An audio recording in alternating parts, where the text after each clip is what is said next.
February 19, 1945. A young Japanese soldier crouches in miles of hidden tunnels beneath Iwo Jima, clutching his rifle with orders to die before surrendering to the American demons. But when he finally emerges with hands raised, starving and desperate, what he discovers about his captors will shatter everything his emperor told him about the enemy. What happens when a soldier raised to believe death is honor suddenly realizes the men he was taught to fear are the only ones trying to keep him alive? February 1945.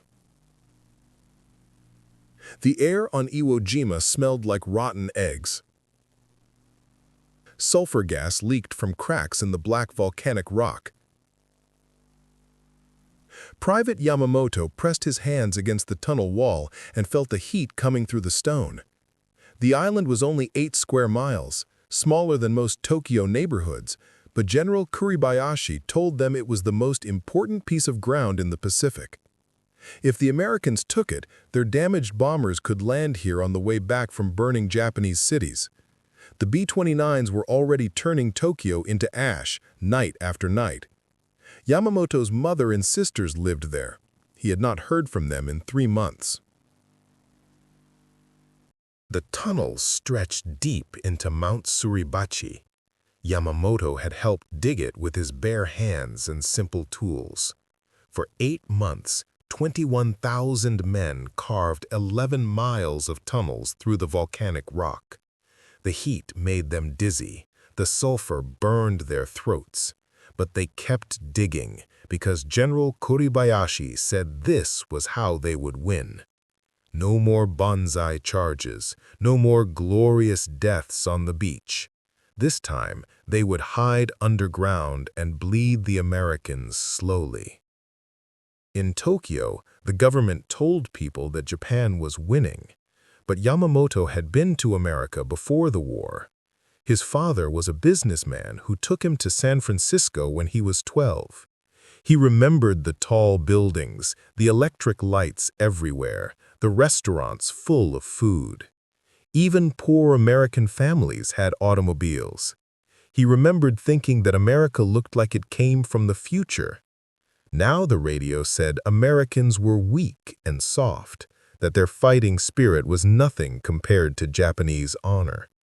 Yamamoto wanted to believe it, but he remembered those factories in California, the endless rows of cars coming out, the shopping centers full of more things than he had ever seen. General Kuribayashi knew the truth, too.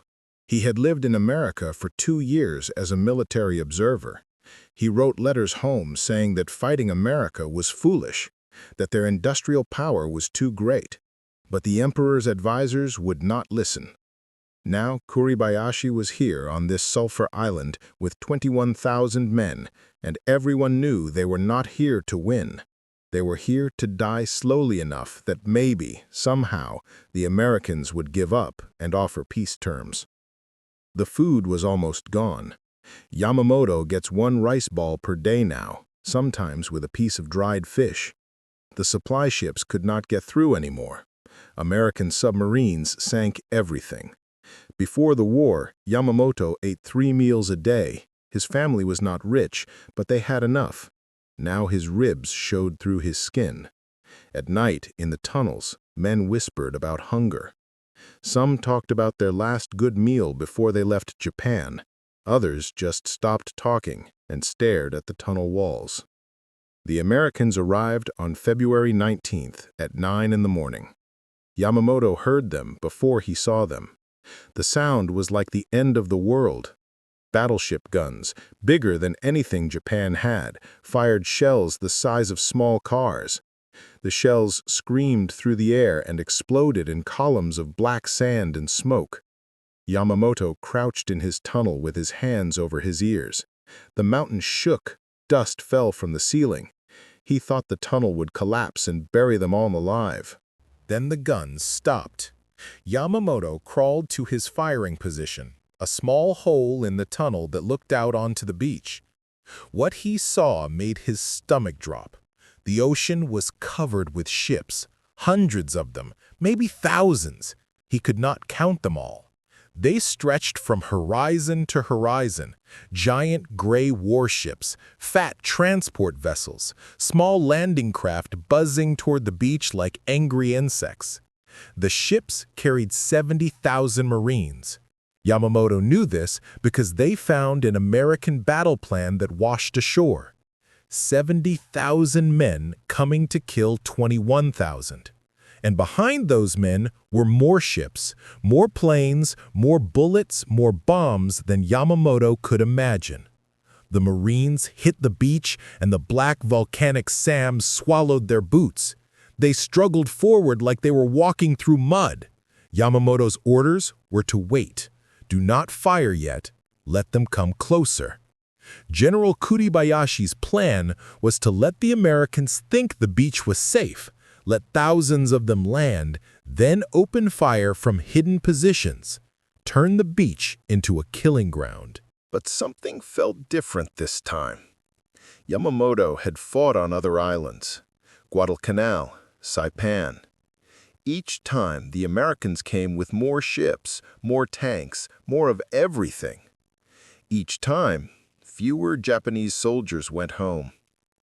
At Saipan, civilians jumped off cliffs rather than surrender because the government told them Americans would torture and murder them.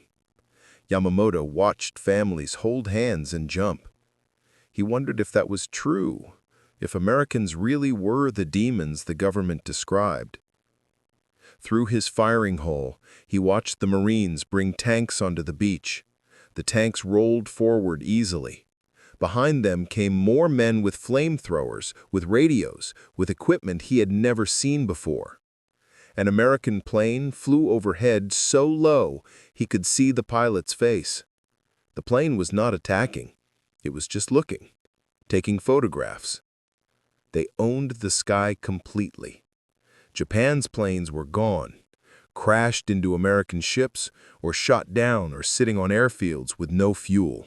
Yamamoto thought about his last night in Tokyo before shipping out to Iwo Jima. His father gave him a small photograph of the family. His mother cooked a special meal, even though food was scarce. His little sister asked him if he would come home. He told her yes, knowing it was a lie. Orders were clear. No one leaves Iwo Jima alive. Every man fights until death. Surrender is forbidden. The emperor expects sacrifice. But watching those ships, watching that endless stream of men and metal pouring onto the beach, Yamamoto asked himself a question he had never dared ask before. What if everything they told us was a lie? What if America is not weak? What if surrender is not the worst thing that could happen? He pushed the thoughts away, thinking like that was dangerous, thinking like that was treason. He checked his rifle and waited for the order to fire. The order came 3 hours after the landing. Open fire. Yamamoto squeezed his trigger and watched Marines fall on the black sand. Machine guns roared from hidden positions all along the beach. Mortars dropped from the sky. The Americans had walked into the trap. But then everything changed in ways Yamamoto never expected. The Marines did not panic. They did not run back to their boats. Instead, they called on their radios, and within minutes, Navy ships offshore began firing at the exact tunnels where Japanese guns were hidden. Yamamoto watched in shock as a shell landed directly on a machine gun position 50 yards from his hole. How did they know exactly where to shoot? The Americans had radios in every squad. They talked to ships, they talked to planes, they called down fire from the sky like gods. When night came, Yamamoto retreated deeper into the tunnels. His sergeant handed out the evening ration, one small rice ball, a cup of water. Yamamoto ate slowly, trying to make it last. Next to him, Private Tanaka unwrapped something he had pulled from a dead Marine's pack that afternoon. It was a chocolate bar. Tanaka stared at it like he had found gold. He broke it into pieces and shared it with 5 men. Yamamoto put the chocolate in his mouth, and it melted on his tongue, sweet and rich. He had not tasted sugar in 4 months. The wrapper said Hershey's. He remembered seeing these in American stores when he was young. The Marines carried them in their packs like they were nothing special. Tanaka also found a small can. He opened it with his knife. Inside were peaches in sweet syrup. Canned peaches. The 6 men shared the can, each taking one small piece of fruit. Yamamoto had not eaten fruit since leaving Japan. The peaches tasted like heaven. He thought about the supply situation. Japan sent them rice and dried fish when ships could get through, which was almost never now. America sent their soldiers chocolate and canned peaches and probably much more. On the 3rd day, Yamamoto saw something that made him stop and stare. A Marine got hit by shrapnel from a mortar. 3 other Marines ran to him immediately, even though bullets were flying. They dragged him behind a rock and worked on him with medical supplies from their packs. They had real bandages, not cloth strips. They had medicine in small bottles. They radioed for help, and within an hour, a tracked vehicle came up the beach to get the wounded man. Yamamoto watched through his scope as they loaded the Marine carefully, like he was precious, like one man's life mattered more than the mission. He thought about his own orders. Wounded Japanese soldiers were expected to die quietly or kill themselves if they could not fight. Asking for help was shameful. Burdening others with your survival was dishonorable. 3 men in his tunnel had been wounded in the shelling. They lay against the wall, bleeding slowly, trying not to make noise. Nobody had morphine. Nobody had real bandages. One man asked for water, and the sergeant told him to be quiet and accept his fate with dignity.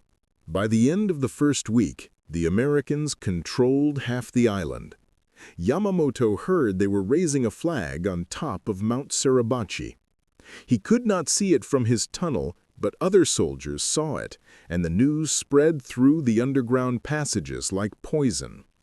The mountain was supposed to be unbreakable. Now Americans stood on top of it. The tunnel system that took 8 months to build was becoming a tomb. American Marines figured out how to fight underground.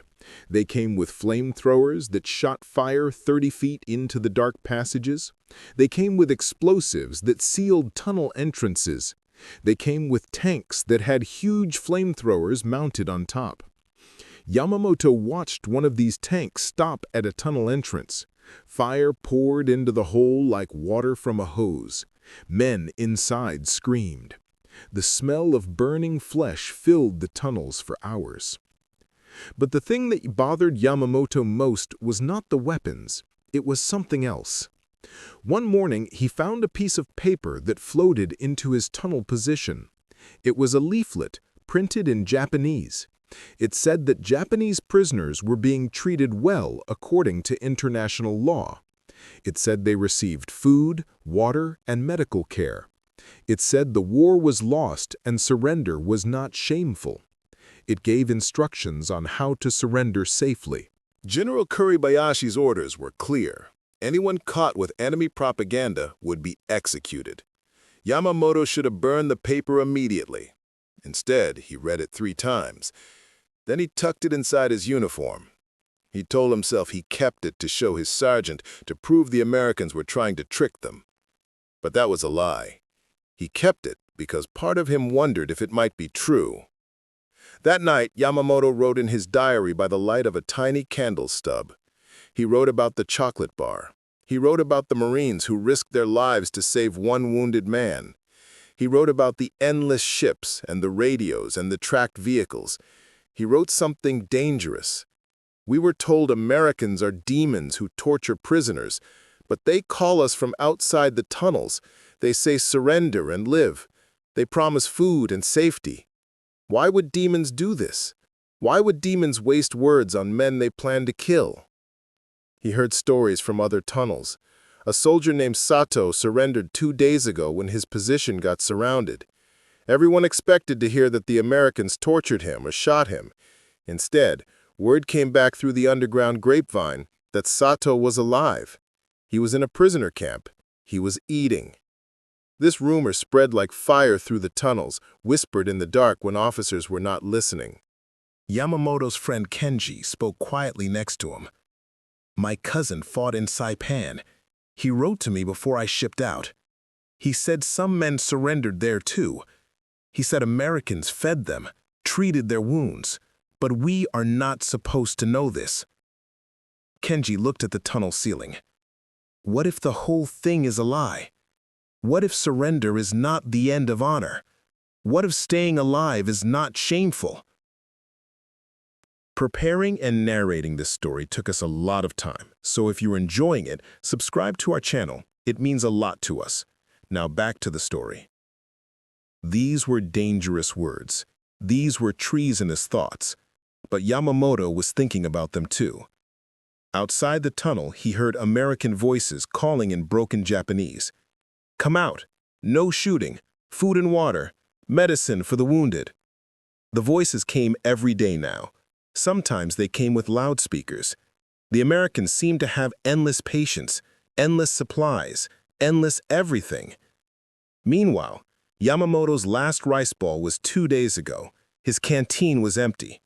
The wounded men against the wall had stopped breathing. He touched the leaflet hidden in his uniform and wondered how much longer he could keep fighting for 8 square miles of volcanic rock while the Americans fought to go home. The breaking point came on March 15th, 3 weeks after the Americans landed. Yamamoto crouched in his firing position, watching a scene that would change everything he believed. A young Marine, maybe 19 years old, stepped on a mine. The explosion threw him backward, and his legs twisted in ways legs should not twist. He screamed. It was a terrible sound, high and broken, the sound of someone who knows he is dying. 3 Marines ran toward him immediately. Bullets from Japanese positions hit the sand around them. 1 Marine got shot in the arm but kept running. They reached the wounded boy and dragged him behind a destroyed tank. Yamamoto watched through a crack in the rocks as the Marines worked on their friend with desperate speed. They cut away his uniform. They wrapped his legs with bandages that turned red immediately. 1 Marine held the wounded boy's hand and talked to him.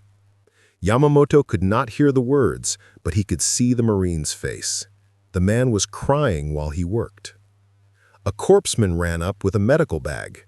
He stuck a needle in the wounded Marine's arm, morphine probably. He worked on the legs, wrapping, pressing, trying to stop the bleeding. The radio operator called for help.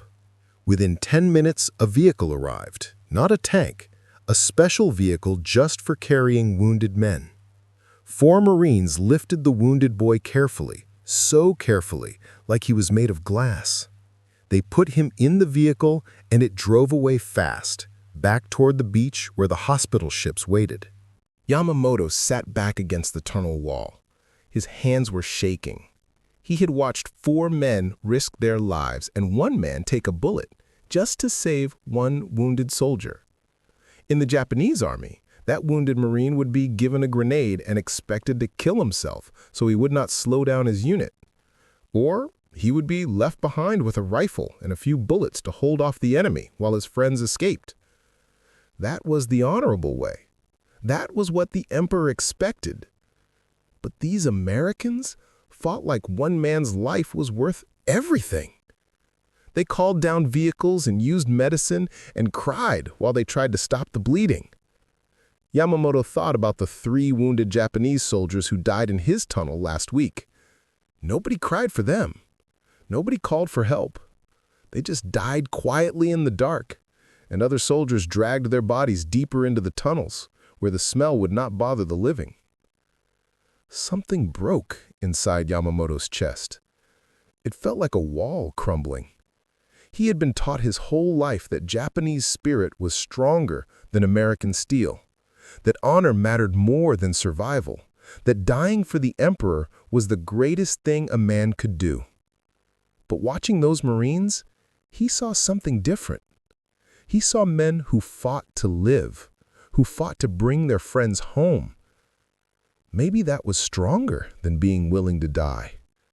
Maybe wanting to live was not a weakness. The next day, his tunnel got hit. American engineers placed explosives at both ends and blew them at the same time. One end collapsed completely. The other end was filled with smoke and dust. Yamamoto and 6 other men were trapped in the middle section. They had no food. They had no water. The air was thick and hard to breathe. Sergeant Nakamura said they would wait until dark and try to dig out. But Yamamoto knew the truth. The Americans would be waiting. They would have machine guns pointed at any hole they dug. This tunnel was now a grave. On the second day without water, men started making strange sounds.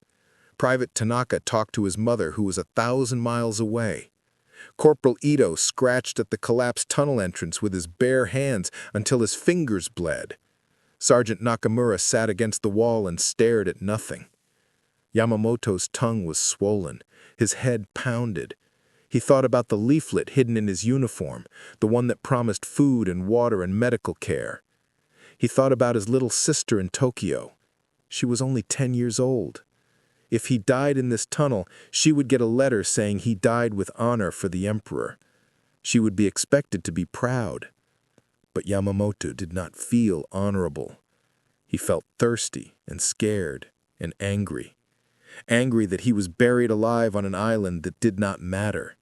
Angry that his leaders started a war they could not win. Angry that 21,000 men were sent here to die slowly so that politicians in Tokyo could pretend Japan was still winning. On the third day, Yamamoto made his choice. He told the others he was going to try to surrender. Sergeant Nakamura called him a coward and a traitor.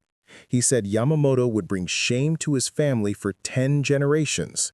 He said it was better to die with honor than live with disgrace. Yamamoto did not argue. He took off his helmet and his rifle and crawled toward the partially collapsed tunnel entrance. It took 2 hours to make a hole big enough to fit through. He pushed rocks and dirt aside with his bare hands. His knuckles bled. His shoulders scraped against the stone. Finally, he broke through into daylight. The sun was so bright it hurt his eyes. He climbed out slowly, keeping his hands visible and empty. He expected bullets. He expected to die. Instead, he heard American voices yelling, "Don't shoot! Don't shoot!" He raised his hands higher and stood up. His legs almost gave out. He had not stood upright in 3 days. 6 Marines pointed rifles at him. One Marine, an older man with stripes on his sleeve, walked forward carefully. He spoke in broken Japanese. "Water? You want water?" Yamamoto nodded. He could not speak. His throat was too dry. The Marine handed him a canteen.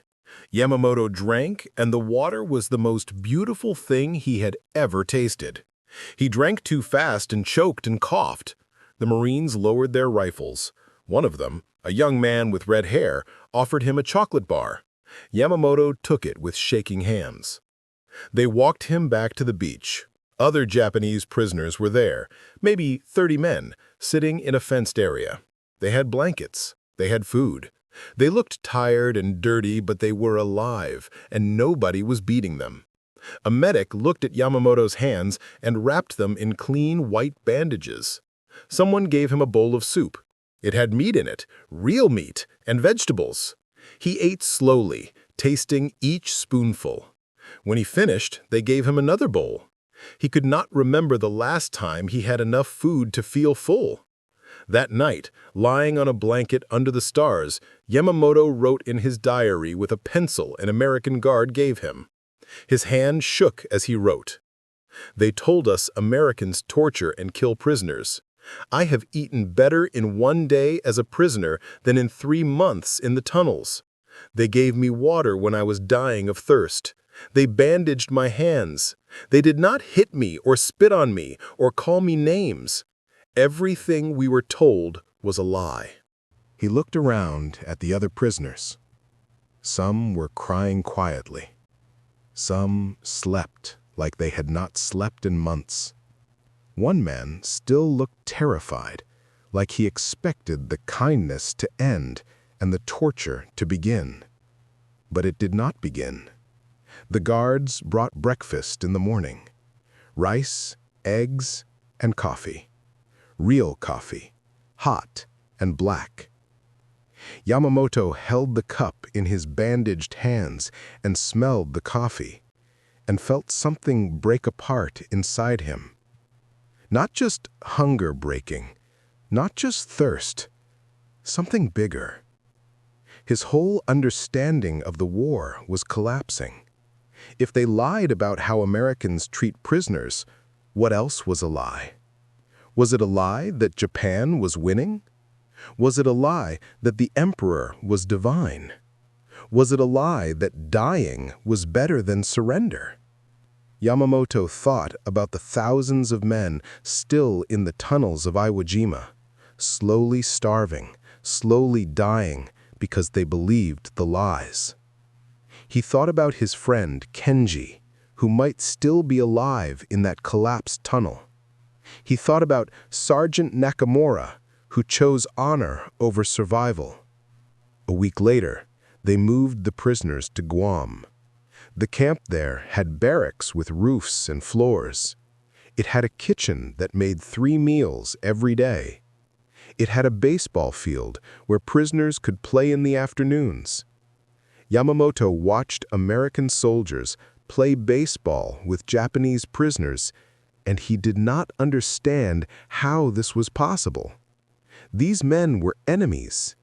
They had been trying to kill each other days ago. Now they were throwing a ball and laughing. An American officer came to talk to the prisoners through a translator. He said the war would be over soon. He said Japan was losing badly. He said the emperor would surrender or American bombs would destroy every city.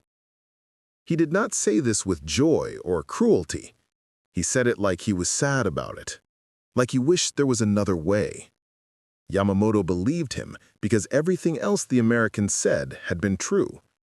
At night, Yamamoto lay on his bunk and listened to other prisoners talk quietly in the dark. They talked about going home someday. They talked about what they would tell their families. Some worried about the shame of surrender. Others, like Yamamoto, worried about something different. They worried about going back to Japan and finding out that everything they believed was built on lies. Yamamoto pulled out his diary and wrote by the light coming through the window. I was ready to die for 8 square miles of sulfur and rock. I thought dying for the emperor was the meaning of my life. But the Americans fight for something else. They fight to go home. They fight to save their friends. They have ice cream machines on their ships and chocolate bars in their pockets. And they cry when their friends die. Maybe that is stronger than our willingness to die.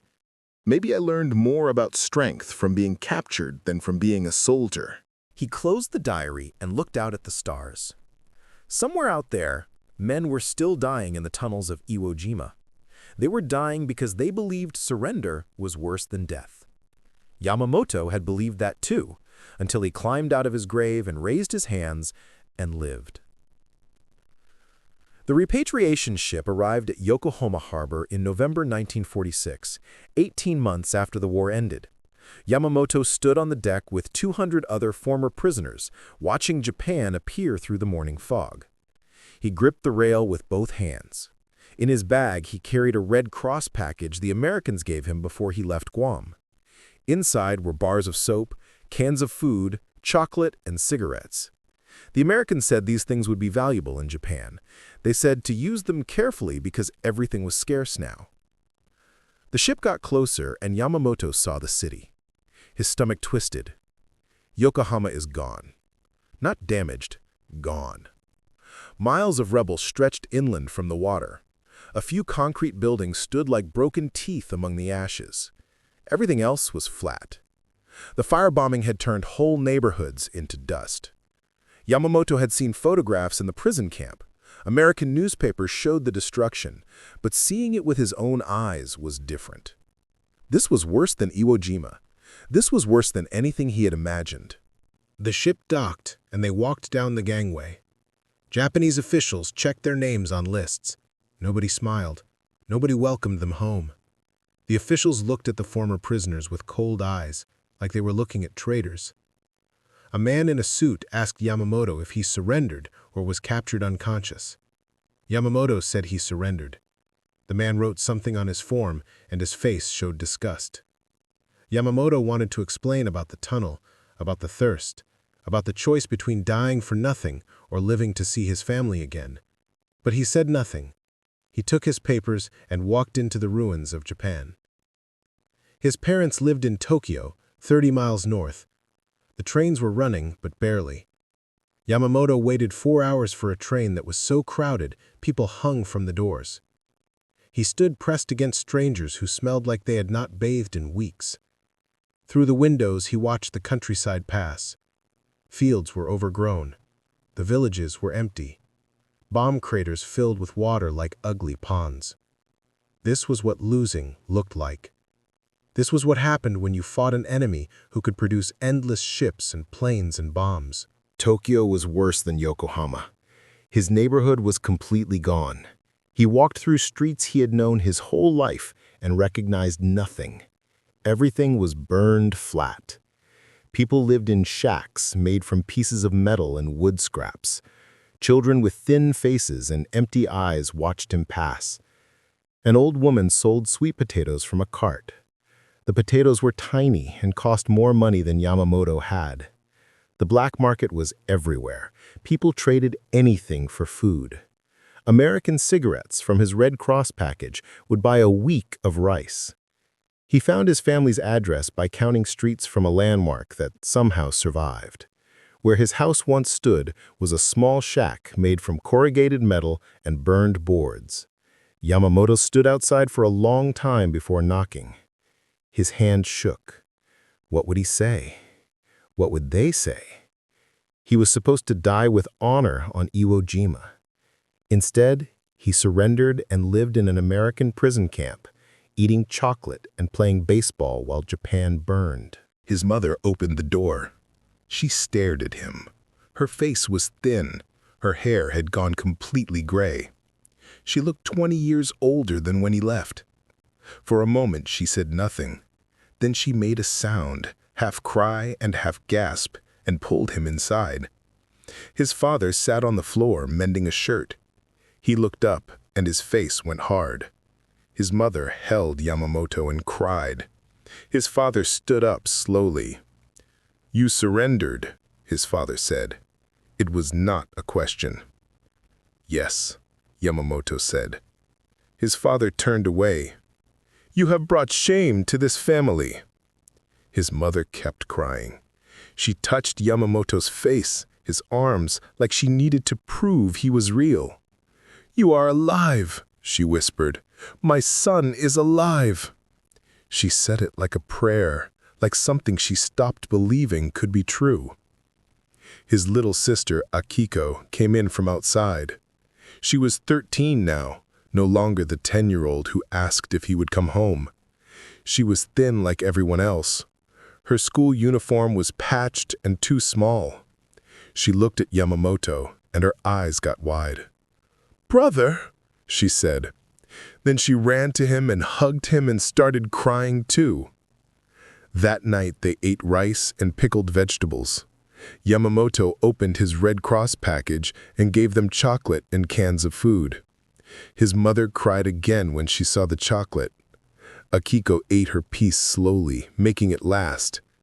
His father took the cigarettes without thanking him. They would trade them for food later. Yamamoto told them about Iwo Jima. He told them about the tunnels and the thirst and the choice to surrender.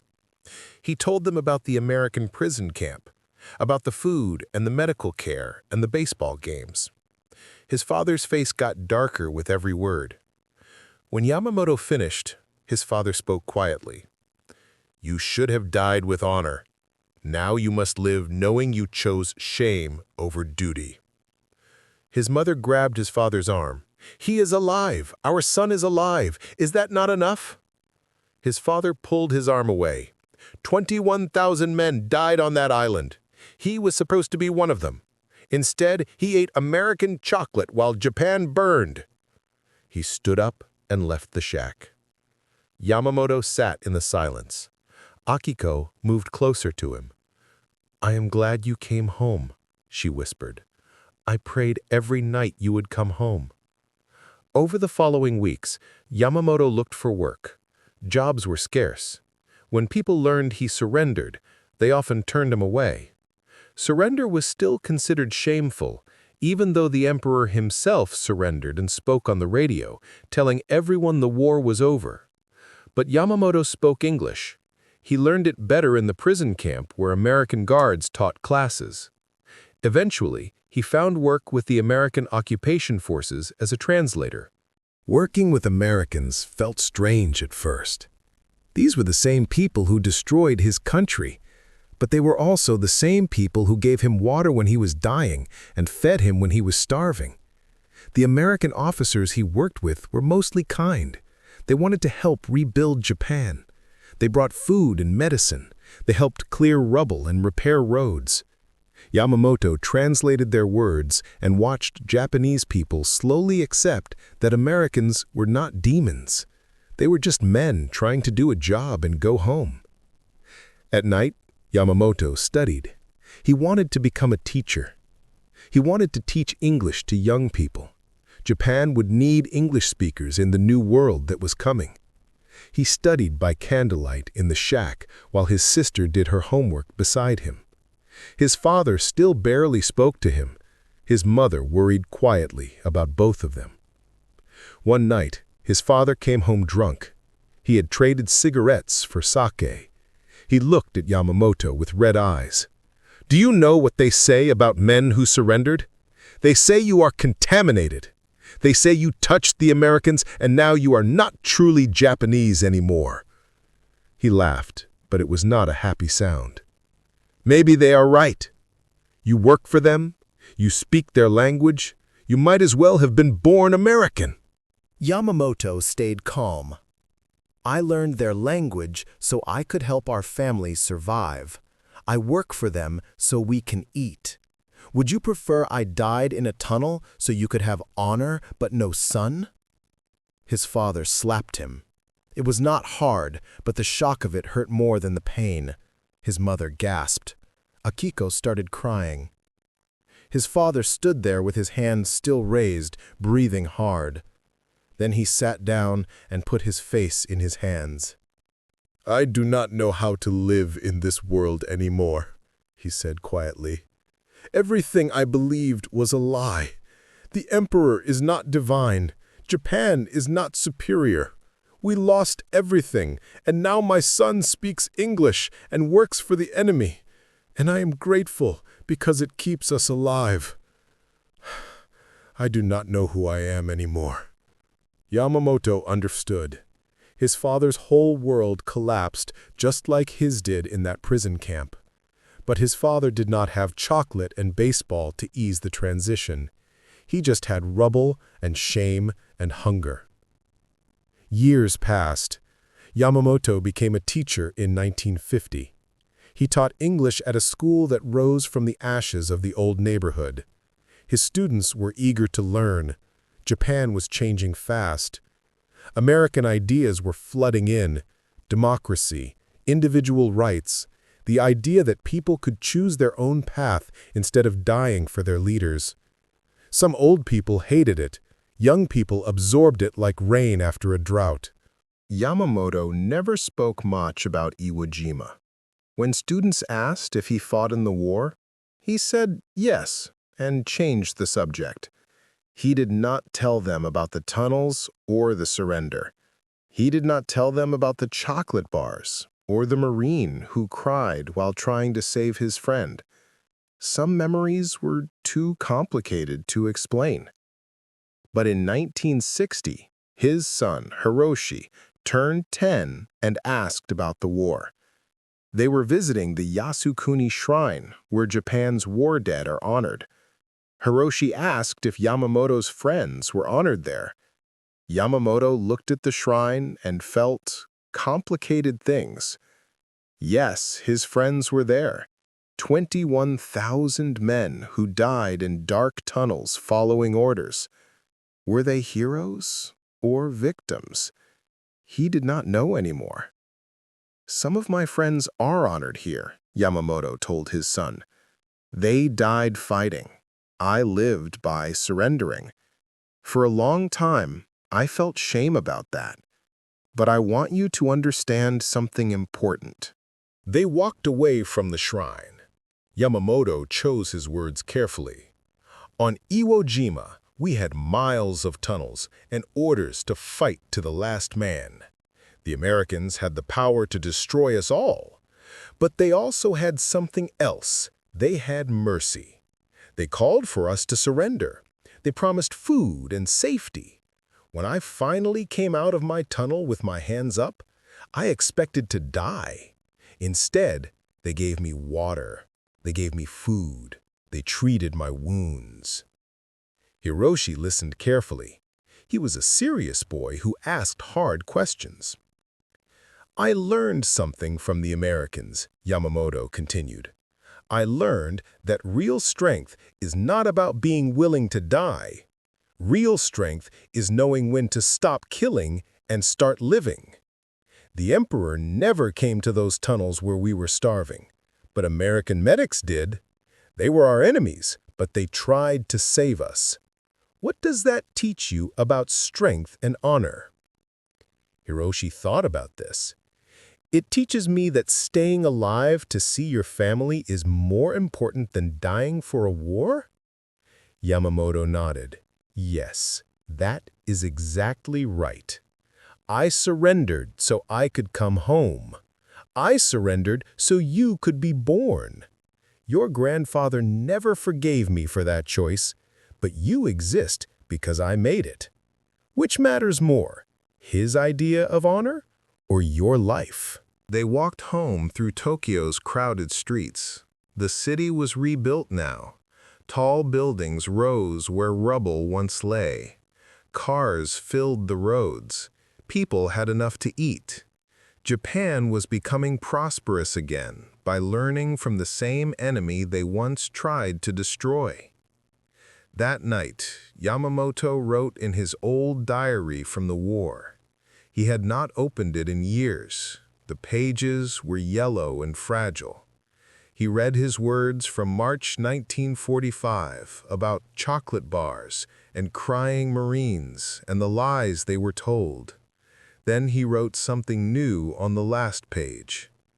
I am 50 years old now. I have a wife and son. I teach English to students who will build Japan's future. None of this would exist if I died with honor in that tunnel. The Americans taught me that life is worth more than glory. They taught me that mercy is stronger than revenge. They taught me that one man's survival matters. I carried these lessons home from captivity, and they shaped everything I became. The war took 21,000 men from Iwo Jima. I was supposed to be 21,001, but I chose differently. And because I did, my son asked me about honor today, and I was alive to answer him. Up next, you've got 2 more standout stories right on your screen. If this one hits the mark, you won't want to pass these up. Just click and check them out. And don't forget to subscribe and turn on the notification bell so you don't miss any upload from us.